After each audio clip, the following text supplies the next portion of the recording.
Should you take a counteroffer? Let's talk about it. Hey YouTube, this is Matt from Elevation Career. Thanks for joining me today. A counteroffer is a tricky subject. It is only given to someone after he or she has resigned from their employer.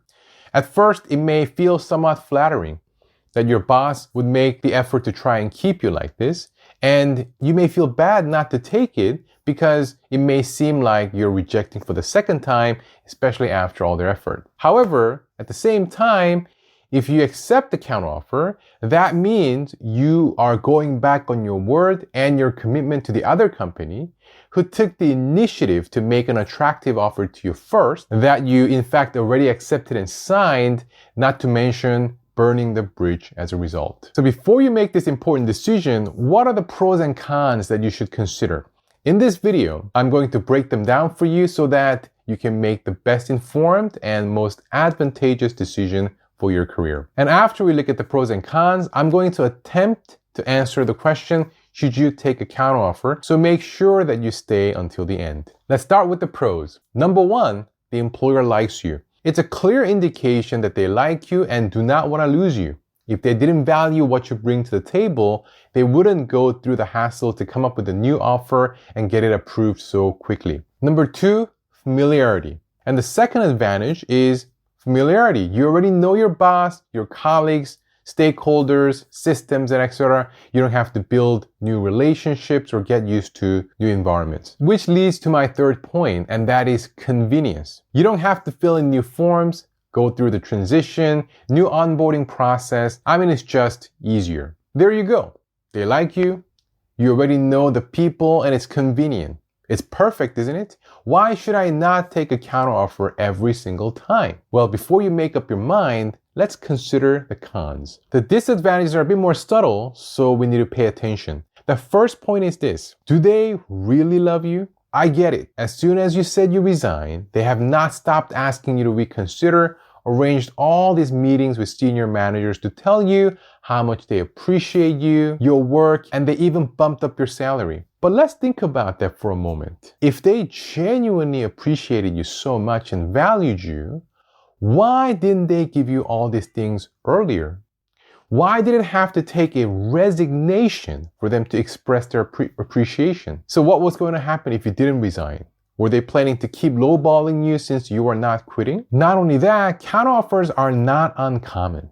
Even though receiving it could make us feel special, it is a relatively common practice that employers use when they do not want to lose someone to their potential competition. Also, from a purely financial and business point of view, it's much cheaper and easier to give a counteroffer, offer a little bit more money to retain the person rather than to start a new search from scratch. Number two, and that is the reason why you wanted to leave in the first place. And the second thing that you may want to think about is what motivated you to look for a new opportunity in the first place. Was it purely for monetary reasons?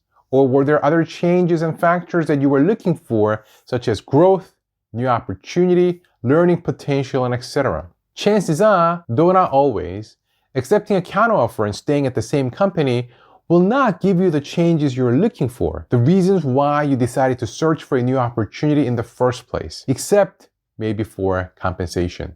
And my last point, number three, downturn. For me personally, this is the biggest concern or risk, and that is what's going to happen during the downturn. You see, you have to realize when a company makes a counteroffer, regardless of what they're telling you, it was not their initiative.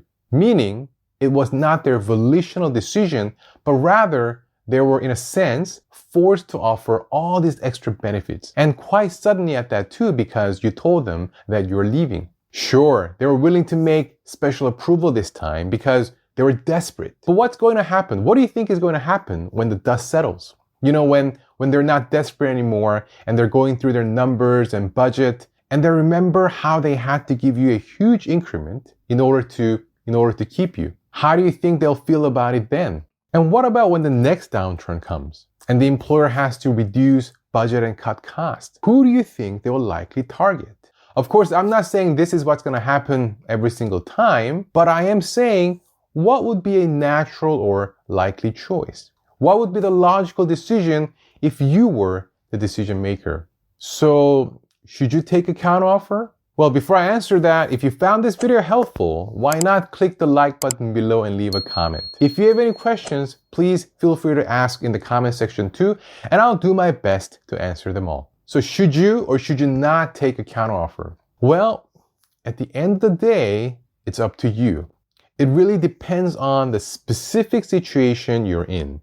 My intention is not to convince you one way or another. Instead, what I wanted to do is to present to you what I believe to be the main criteria to consider, including the disadvantages that many people miss because of their subtlety, so that you can make the most informed decision for yourself. I have seen cases when a candidate took a counteroffer and it turned out really well for them. But I've also seen enough job seekers regretting their decision and having to start looking again soon after, and this time with less options available to them.